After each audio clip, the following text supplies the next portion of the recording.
What is up, everybody? Vital Syntax here, and I've got another game of Team Deathmatch on Grid, and today I'm using the AK-47 with the gold camo. And if you guys want to see future videos with the gold guns, leave a comment below listing the guns you guys want to see, and I'll do my best to put those in the future videos. Alright, so today we're going to be talking about Killzone 3. The game comes out on the 22nd of February, which is 2 days from now, on Tuesday. And unfortunately I don't have any recorded gameplay from the beta, so you guys are stuck with lousy Black Ops gameplay. But rest assured, when the game does come out, I'll be recording lots and lots of games, and I'll have lots and lots of videos on it that will in fact include gameplay from the game. But alright, so for this video I'm going to be talking about the basics of Killzone 3. Specifically, we're going to be talking about the different game modes. And this is kind of a series that I want to do where I go over different basics, whether it's in this video we're going to talk about game modes. Maybe in the next video I'll talk about different weapons, different skills, different different things you can do with different what are they called, roles, I guess, where you can choose between like tactician, sniper, infiltrator, things like that. Maybe I'll talk about the maps. I don't know, just basically anything that relates to Killzone 3, and it's kind of like a basic of the game I'm going to try and cover in these videos. So for this first one we're going to be talking about the different game modes. And the reason I want to talk about this one first is because basically when you start up Killzone 3, the first thing you're going to have to decide is which game mode you're going to play. So there's three options in Killzone 3. The first one is going to be guerrilla warfare, and that's your basic team deathmatch. It's basically, the objective is to get kills and not be killed. It's quite simple. It's not going to be anything you have to get used to. There's really no objective as far as capturing flags or planting bombs or anything like that. Just get kills and don't get killed. So kill death ratio is everything.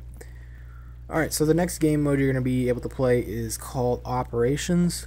And Operations is a cinematic driven, I guess, objective based gameplay, where there's one team attacking, one team defending, and you have to either plant a bomb or do different objectives like that. And once the attacking team does those objectives, they'll move on to the next set of objectives. And the defending team is basically just trying to prevent the attacking team from like moving on to the next objective. And if they can do it for a set amount of time, then they'll win. So if you've ever played Battlefield Bad Company 2, you'll probably be pretty used to this. It's very similar to Rush. And if you ever played Medal of Honor, I think there was, what is it? I don't remember the game modes in that game, but there was a game mode in there that was quite similar to Rush as well.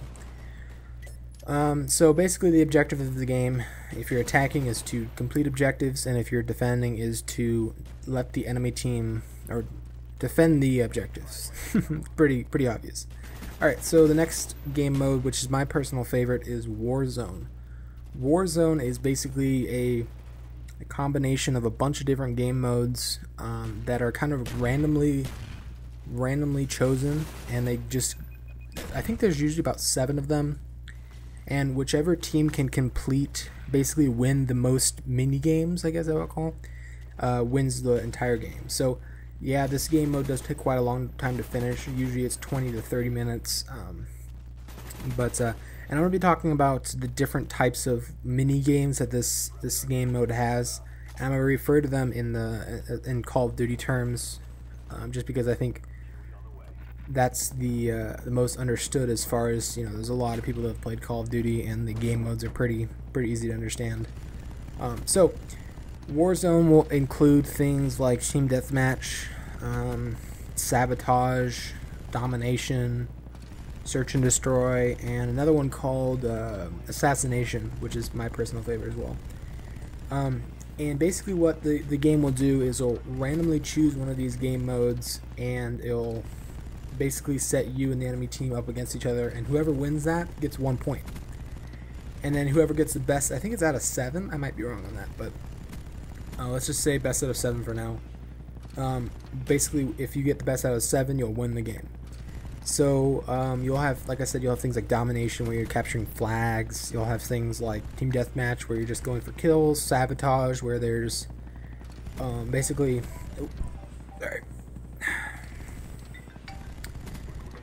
There's things like sabotage, where there's a bomb in the middle of the map where either team is trying to plant it at the enemy team's base. There's things like assassination, which, like I said, is my favorite.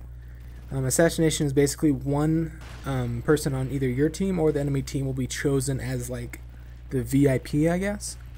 And the objective is, if he's on your team, to basically protect him. If he's on the enemy team, is basically to kill him. So it's really, really fun if you are the VIP. It's kind of, I don't know, it's really fun just to know that everybody on your team is protecting you and just rooting for you, I guess. And it's also really fun when you're trying to, infiltrate the enemy's base and basically take out their VIP. So yeah, that's probably my favorite game mode in Warzone, and you guys should definitely check it out. So those are basically the three different game modes you'll be able to play in Killzone 3. When the game comes out, I'll go into more detail about each of them and other aspects of the game, so look forward to that, and I will see you guys in the next video. Thanks for watching, and I end up with a score of 30-0. Peace.